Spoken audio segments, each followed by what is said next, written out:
I'm Rob Kircher and welcome to our 1905 cottage restoration. This is an ongoing series of episodes with my wife Barbara and me restoring this once diamond in the rough behind me. Now, we've made lots of improvements over the past year, but trust me folks, there's still lots of problems involved. So call us crazy, because we probably are, but we believe that we're going to turn this into an absolute unbelievable showstopper. However, as I mentioned before, there are still many problems. There are electrical problems, there are still insulation problems, there are still plumbing problems, and a myriad of other problems still hidden within her walls. And trust me folks, they are there. So stay with us as we spend time, money, and effort transforming this old cottage into an incredible restoration.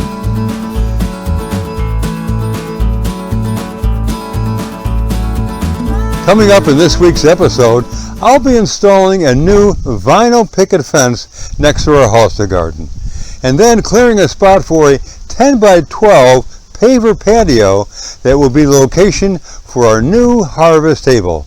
It's all coming your way, so stay where you are. And folks, don't forget to subscribe, like, share, and comment. As always, it is most appreciated. Thank you so much.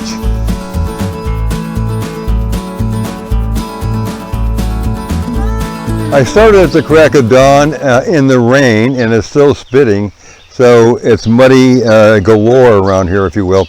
But I'm installing this amazing vinyl picket fence, and I got to tell you something. When I ordered it, I didn't have super high expectations. I thought the quality was going to be okay, for the price, but I'm astonished how good the quality is. It's absolutely superb. I mean, it's really well made and it's strong. So the important thing is to make sure it's plumb and it's level and it's cemented properly. I'm using that quick set concrete that sets up in about a half an hour. So all is good, but you have to move along. I have two more post holes to dig. And by the way, I tried using a power auger. It doesn't work. The reason is there's too many roots, there's too many stones, and it just bounces all over the place. So I'm doing it the old-fashioned way with a post hole digger and an awl saw to cut the roots and so on and so forth. So two more to go, and hopefully I can get it done before cocktail time. So all is good in the neighborhood.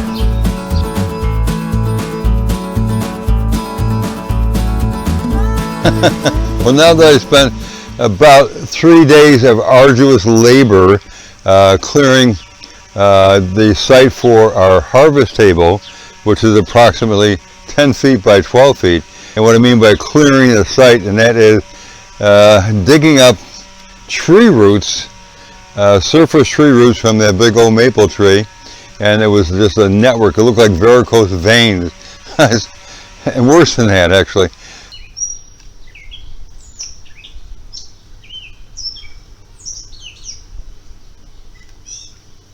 Stone.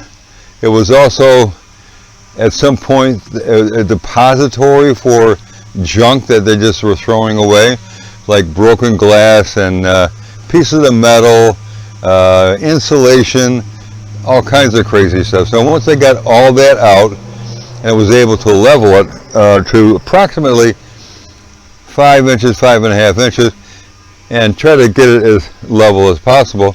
All right, I'm at the site now for our harvest table, and this is a 10 by 12 area, and I've got a 2 by 4 down here with a level on it to see where we are, and this is actually level, so that's good. And I'm going to go and level it from a couple other different directions, and then we're going to be good to go to put that paver base down, that crushed stone I was talking about earlier. And that's what's on this pallet right now.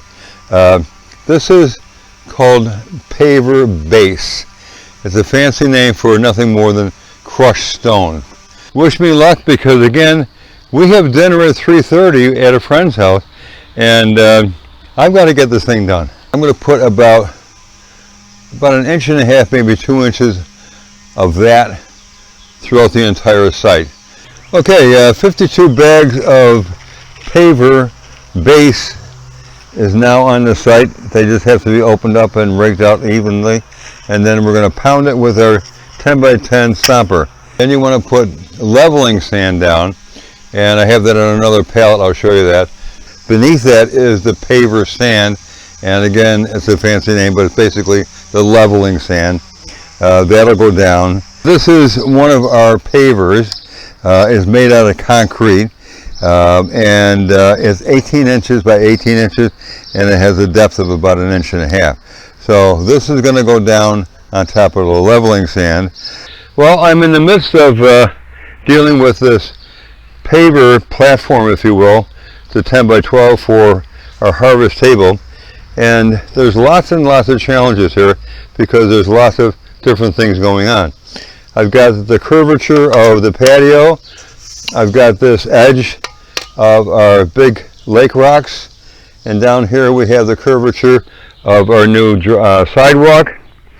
And the whole idea is that when you come off here, you're not going to be stubbing your toe, and it's got to be level, but that's a challenge because they're all different levels.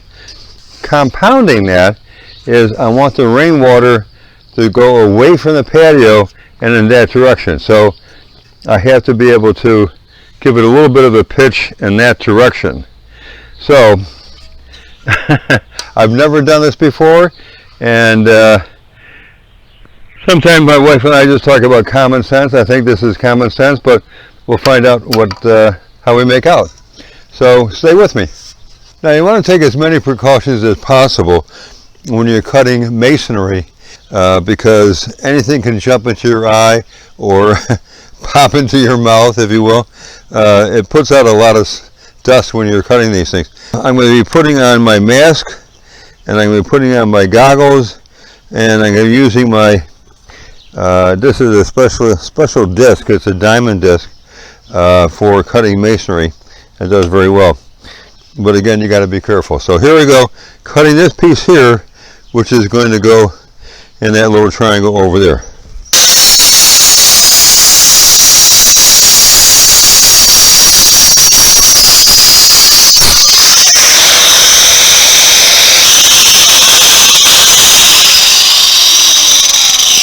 You see what I mean? It puts out a lot of dust, but it does a great job. But you just got to be careful, that's all. All right, back at it.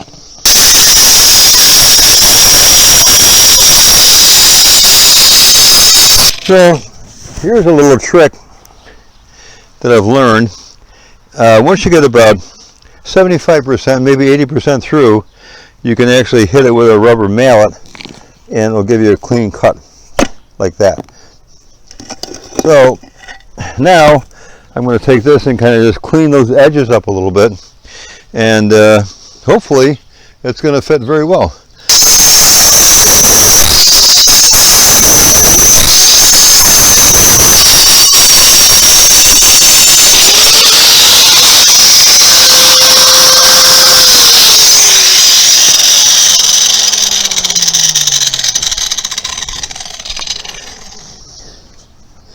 Okay, it looks good. There you go. That's what it looks like. Now I'm going to take this over there, and if all goes well, if the planets are aligned, it's going to fit. Let's see what happens. Is too long, but I'm going to put it in here anyway, and then we're going to nibble along the edge here to the point where we get it to fit properly. And I want to hurry because the sky is getting very dark over there, folks. Okay, got a microphone cord over here, and let's see what we got.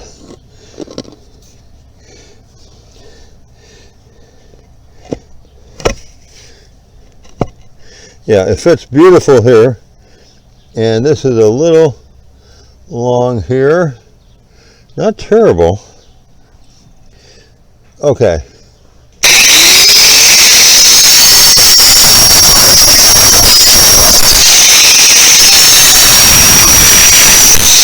Okay.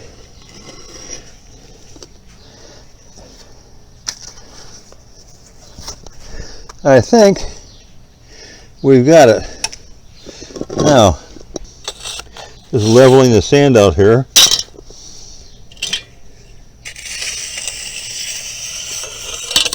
Okay, let's give it a shot.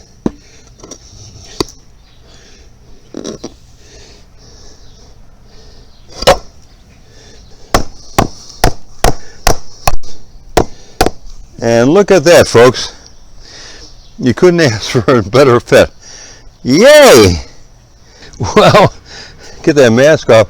I just used my diamond masonry disc to cut out the base of this concrete around the last post here because it was protruding out. So that looked good. I was able to get both of these pavers in, and we have 6 more to go.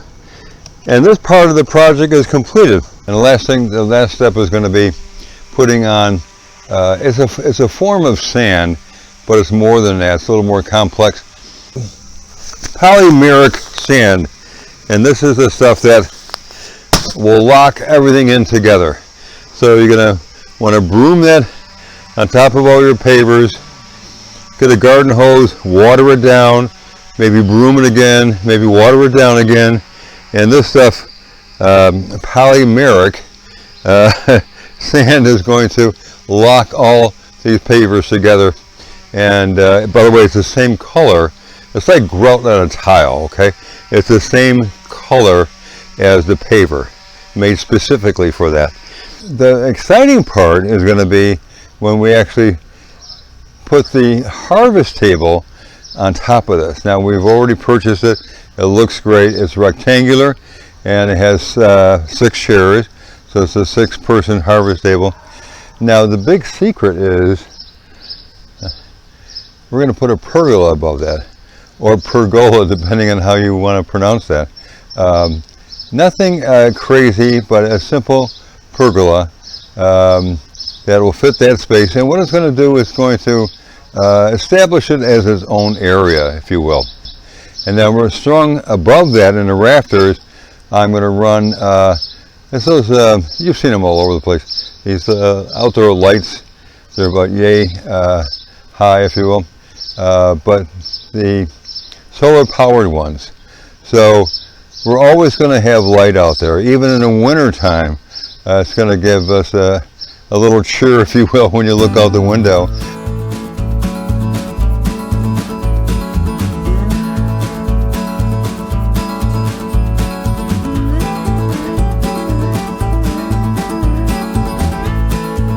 Well, I hope you enjoyed episode 18. Coming up next week, plumber Scott Guilfoyle and Marvelous Marvin will be installing a much-needed second hose faucet. And family friend Herb Broderick will be displaying his creative skills when installing an absolutely beautiful copper rain chain. You don't want to miss that one. So don't forget to subscribe, like, share, and comment. And as always, folks, it is most appreciated. Thank you so much.